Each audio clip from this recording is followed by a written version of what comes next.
দুপুরেও বলেছেন অনুপমকে নিয়ে, অনুপমের নিরাপত্তা প্রত্যাহার করা হয়েছে। তাহলে অনুপমকে নিয়ে কি বলবেন? অনুপম যদি তৃণমূলে আসে তাহলে কি তাকে? এটা আমার বিষয় নয়, এটা রাজ্য স্তরের সিদ্ধান্ত হবে। এই বিষয়ে আমি কোনো মন্তব্য করতে, কিন্তু অনুপম ভালো ছেলে, এটা আমি বলেছি। আর দেখুন, ব্যাপারটা হচ্ছে যে বর্তমানে বিজেপি সরকার যেভাবে সারা ভারতবর্ষকে বিক্রি করতে চাইছে, তাছাড়াও বাংলাকে যেভাবে বঞ্চনা করেছে, তাছাড়াও আমি যেখানে দাঁড়িয়েছি বিশ্বভারতীর পৌষ মেলা এবং বিশ্বভারতী রবীন্দ্র সংস্কৃতির সঙ্গে যারা জড়িত আছে তাদেরকে অবহেলা করেছে ভিসিকে দিয়ে। বিশ্বভারতীতে যে অর্থনৈতিক পরিকাঠামো বিশ্বভারতীকে জড়িয়ে, বিশ্বভারতীর পারিপার্শ্বিক আপনি ব্যবসা সমিতি বলুন বা যেসব হোটেল ব্যবস্থাগুলো আছে সেগুলো সব মাথায় হাত দিয়ে বসেছিল, কিন্তু সেগুলো আবার ফিরে পেয়েছে পৌষ মেলাকে উপলক্ষ করে। তো অনুপম সেও বিশ্বভারতী একজন স্টুডেন্ট ছিল, একজন অধ্যাপক ছিল, এখানকার বাসিন্দা ছিল।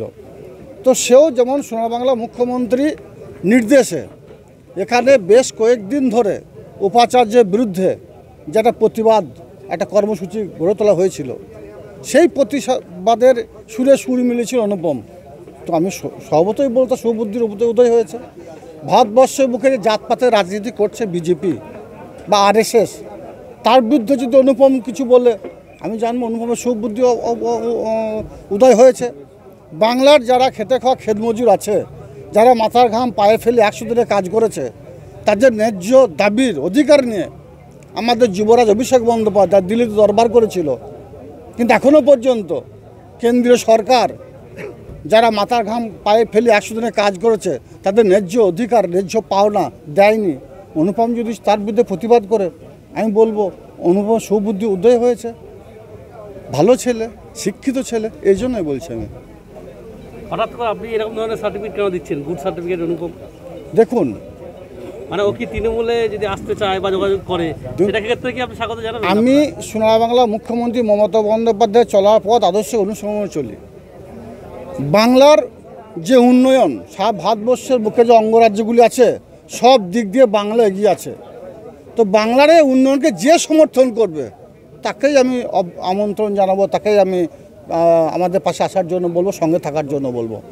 কারণ ভারতবর্ষের বুকে বাকি যে অঙ্গরাজ্যগুলো আছে তাকিয়ে দেখি, মিজোরাম, মণিপুর থেকে শুরু করে, আসাম থেকে শুরু করে, রাজস্থান থেকে শুরু করে, সেখানে যারা দুর্বল, যারা অবহেলিত, যারা সংখ্যালঘু, যারা SC/ST সম্প্রদায়ের, সেখানে মহিলারাও ছাড় যায়নি, তাদের উপরও অত্যাচার চলছে অবিরাম।